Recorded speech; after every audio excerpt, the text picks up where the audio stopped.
അമ്മ അച്ഛന്റെ phone number block ചെയ്തോ? ഇല്ല. അതെന്താ അമ്മേ, ഞാൻ പറഞ്ഞതല്ലേ. അല്ല മോളെ, ഞാൻ സിസ്റ്റർ പവിത്രയാണെന്നല്ലേ അച്ഛൻ കരുതിയിരിക്കുന്നത്. അപ്പൊ പിന്നെ അദ്ദേഹത്തിന് എന്താ പറയാനുള്ളതെന്ന് കേൾക്കുന്നതിൽ തെറ്റില്ലല്ലോ. ആ അത് ശരിയാണല്ലോ. നിങ്ങൾ രണ്ടാളും എന്താ പറയുന്നേ? ഈ കാര്യത്തെ കുറിച്ച് ഇതുവരെ അച്ഛൻ എന്നെ വിളിച്ച് സംസാരിച്ചിട്ടില്ല. എന്ന് വെച്ച സിസ്റ്റർ പൗത്രയായിട്ട് വന്നത് അമ്മയാണെന്ന് അംബിക പറഞ്ഞിട്ടില്ല. പിന്നെന്താ ഋതു പ്രശ്നം? പ്രശ്നമുണ്ട് രാജു. സിസ്റ്റർ പവിത്രയായി അമ്മ വീട്ടിൽ വന്നതിന് ശേഷം അച്ഛൻ അമ്മയെ ശരിക്കും കാണാനുള്ള സാഹചര്യം ഉണ്ടായിട്ടില്ല. അമ്മയുടെ ശബ്ദം പോലും അച്ഛൻ ശരിക്കും കേട്ടിട്ടില്ല.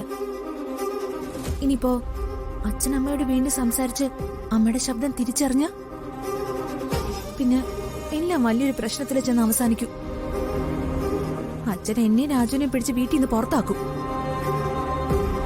പിന്നെ എന്റെ പ്ലാൻ നടക്കില്ല. എന്ത് പ്ലാൻ?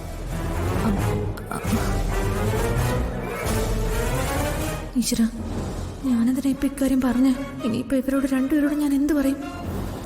എന്താ ഋതു? ഞങ്ങളറിയാത്ത എന്ത് പ്ലാനാ ഋതുനുള്ളത്? വേറെന്ത് പ്ലാൻ? അച്ഛനും അമ്മയും തമ്മിലുള്ള പ്രശ്നം തീരണമെന്ന് എനിക്ക് ആഗ്രഹം ഉണ്ടായിരുന്നു. ഞാൻ ആ ആഗ്രഹത്തെ കുറിച്ചാ പറഞ്ഞത്.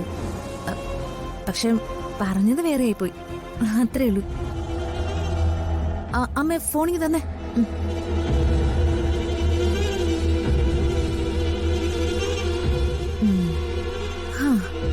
അച്ഛന്റെ നമ്പർ ഞാൻ ബ്ലോക്ക് ചെയ്തിട്ടുണ്ട്.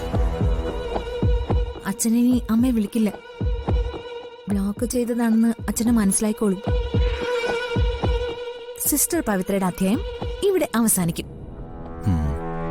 അമ്മയ്ക്കും എനിക്കും ടെൻഷനില്ല, രാജുനും ടെൻഷനില്ല. എന്തൊരു ചൂടാ പുറത്ത്. അമ്മ ചെന്നേ, ഞങ്ങൾക്ക് തണുത്ത് എന്തെങ്കിലും കുടിക്കാൻ എടുത്തു തരോ? ശരി മോളെ. അമ്മേ ഫോൺ.